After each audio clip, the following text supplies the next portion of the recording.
Salam sejahtera, terima kasih karena bersama dengan saya di Nazilin Unity Channel. Ini adalah perkembangan terkini yang kita ketahui tentang kes kematian Zara Khairina. Satu demi satu pendedahan, satu demi satu kebenaran mula muncul yang selama ini ramai rakyat tak tahu. Himpunan Zara atau Solidarity Zara kita sokong, dan memang satu tindakan yang wajar bagi mendapatkan keadilan bagi kanak-kanak seperti ini. Tindakan solidariti adalah satu tindakan yang memperjuangkan hak serta kita nak tahu cerita kebenaran. Kalau bukan ada solidariti, saya yakin tidak akan ada keputusan dan penemuan-penemuan hebat seperti yang diketahui sekarang. Saudara-saudara sekalian, antara salah satu persoalan kontroversi dalam kes kematian Zara Khairina ini ialah tentang ketiadaan bedah siasat sebelum dikebumikan. Banyaklah spekulasi yang mula tular, banyaklah spekulasi yang mula bertebaran. Antaranya spekulasi konon takut nanti kedapatan kalau ada tangan-tangan gaib atau ada terlibat orang-orang VIP atau anak-anak VIP.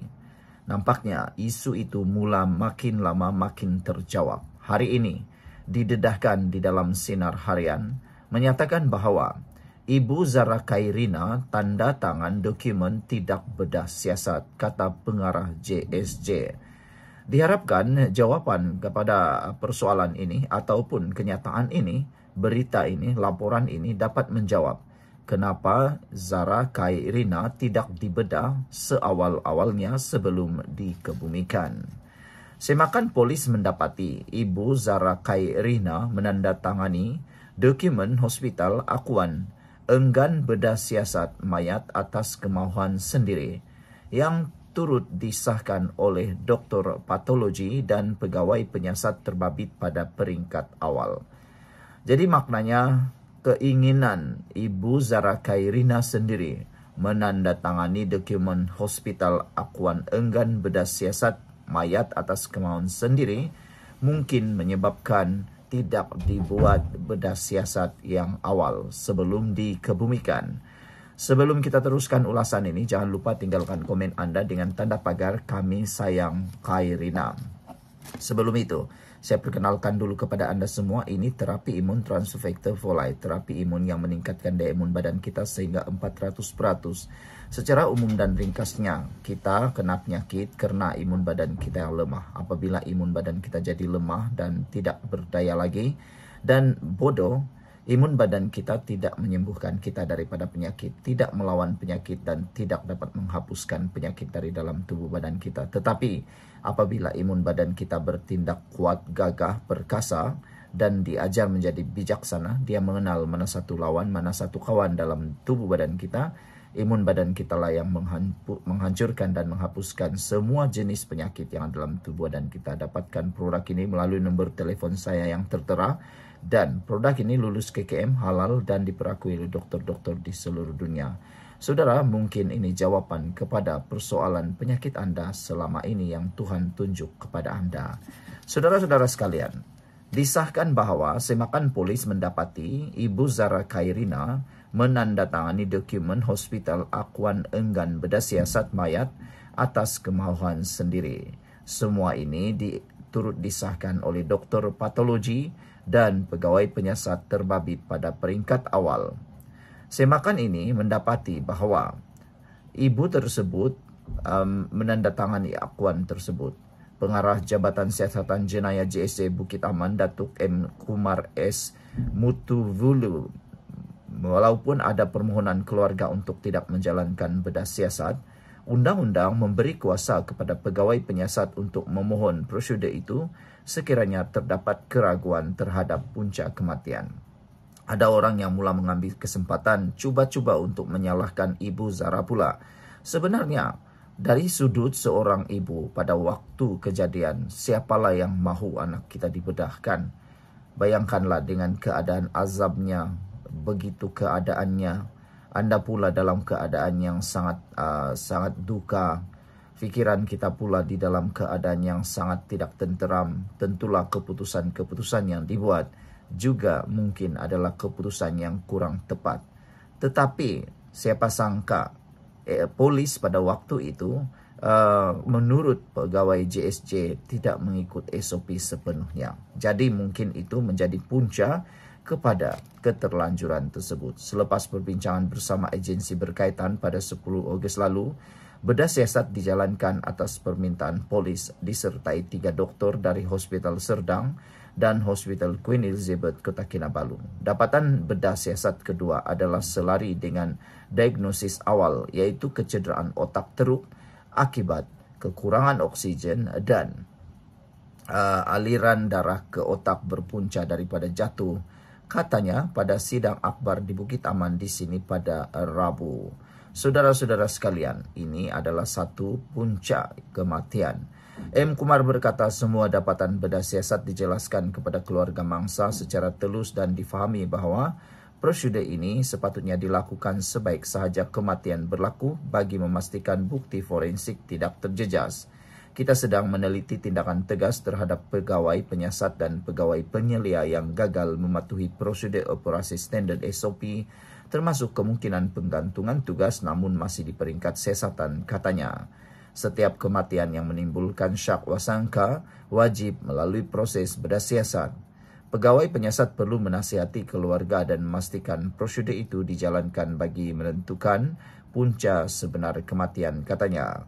Kumar memaklumkan siasatan kini berjalan dalam 2 hala 7, iaitu permohonan inkues kepada coroner dan siasatan jenayah terhadap termasuk elemen buli selari dengan Seksyen 507 dalam kurungan 2 Kanun Keseksaan.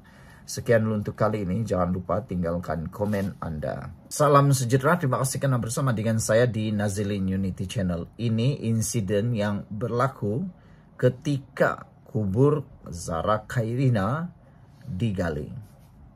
Kata berita ini, laporan ini, saya tidak nafikan terhidu bau wangi di kubur Zara Khairina. Wartawan Sinar Harian Ashikin Asmin berkongsi pengalamannya sewaktu menyedari kewujudan bau wangi ketika penggalian semula jenazah pelajar tingkatan 1 Allahyarham Zara Khairina Mahathir pada Sabtu lalu. Ashikin berkata kejadian berlaku ketika dirinya bersama rakan media lain sedang memberi tumpuan terhadap jenazah Allahyarham Zara Khairina yang sedang dibawa keluar dari tanah perkuburan tersebut sebelum dimasukkan ke dalam kenderaan pihak berkuasa. Banyak tular di media sosial menyatakan bahawa jasad Zara Khairina tidak rosak ketika digali dari kadah kubur.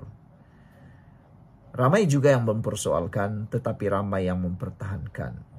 Mungkinkah Tuhan sudah menentukan bahawa jasad Zara Khairina tidak akan rosak selagi semua siasatan belum selesai. Pesalah yang mungkin bersalah ditangkap. Mungkinkah Tuhan sudah memberikan waktunya untuk membiarkan jasad Zara Khairina bertahan sehingga segala sesuatu yang menjadi tanda tanya berakhir dan terungkai. Cerita kali ini pula tentang kemunculan bau wangi ketika proses penggalian kubur Zara Khairina. Saudara-saudara sekalian, ia berlaku sekitar 7 malam, kata pemberita ini. Beliau berkata, ketika itu kami standby menunggu jenazah keluar dari kubur dan dibawa masuk ke dalam kenderaan. Masa itu hujan sedikit lebat. Saya tidak nafikan memang saya terhidu bau yang wangi, kata beliau lagi. Wow, ini betul-betul amat mengejutkan kita. Sebelum saya teruskan ulasan dan juga laporan berita ini, izinkan saya untuk memperkenalkan kepada anda semua terapi imun Transfer Factor for Life.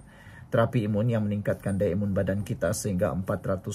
Secara umum dan ringkasnya, apabila imun badan kita lemah, apabila imun badan kita jadi bodoh, kita tidak kuat menyerang penyakit. Dan kita kena serang penyakit. Tapi dengan imun badan kita yang meningkat dan diperkuat menjadi bijak luar biasa, Semua jenis penyakit boleh dihapuskan oleh imun badan kita. Saudara, dengan adanya terapi imun ini, maka imun badan kita menjadi bijaksana dan mengenal mana satu lawan, mana satu kawan yang ada dalam tubuh badan kita. Lalu, akar penyakit yang selama ini sudah berakar di dalam tubuh badan kita dihapuskan oleh daya imun badan kita sendiri. Dapatkan produk yang hebat ini melalui nomor telepon saya yang tertera untuk mendapatkan khidmat percuma, dan juga dapatkan produk yang lulus KKM, halal, dan diperakui oleh dokter-dokter di seluruh dunia ini. Kalau Anda sudah lama berdoa untuk proses penyembuhan Anda, mungkin ini jalan penyelesaian yang Tuhan tunjuk kepada Anda semua. Menurut wartawan di lokasi, beliau menceritakan ia berlaku sekitar jam 7 malam. Ketika itu, kami standby menunggu jenazah keluar dari kubur dan dibawa masuk ke dalam kendaraan. Kata beliau, masa itu hujan sedikit lebat. Saya tidak nafikan, memang saya terhidu bau yang wangi, katanya. Cuma ketika itu saya pikir logik dan menyangka ia berpunca dari tumbuh-tumbuhan. Memandangkan kawasan perkuburan itu terdapat tanaman bunga, katanya dalam siaran langsung Sinar Harian bertajuk Mengenang Zara Kairana di platform TikTok pada Selasa. Dalam kejadian 16 Julai lalu, Zara Kairina yang merupakan pelajar tingkatan 1 dipercayai terjatuh dari tingkat 3 bangunan asrama. Mangsa ditemui dalam keadaan tidak sadarkan diri di tepi longkang berhampiran asrama sebelum disahkan meninggal dunia ketika menerima rawatan di Hospital Queen Elizabeth I, Kota Kinabalu. Ujar Ashikin, meskipun hanya terhidu bau wangi tersebut untuk masa singkat, namun dia bersangka baik mengenainya dan tidak menghiraukan perkara tersebut. Menurutnya, beberapa kebun buah di sekitar tanah pekuburan tersebut turut mendorong kepada punca bau wangi berkenan. Saya juga dipahamkan penduduk kampung bahwa sekitar kawasan berkenan juga terdapat kebun buah-buahan. Saya juga pernah sesat sebelum sampai ke tanah perkuburan tersebut dan saya mendapati memang banyak kebun buah-buahan milik penduduk, ujarnya lagi. Sekian untuk kali ini, jangan lupa tinggalkan komen Anda. Kita dengan tanda komen solidarity untuk Zara. Jumpa lagi, bye-bye.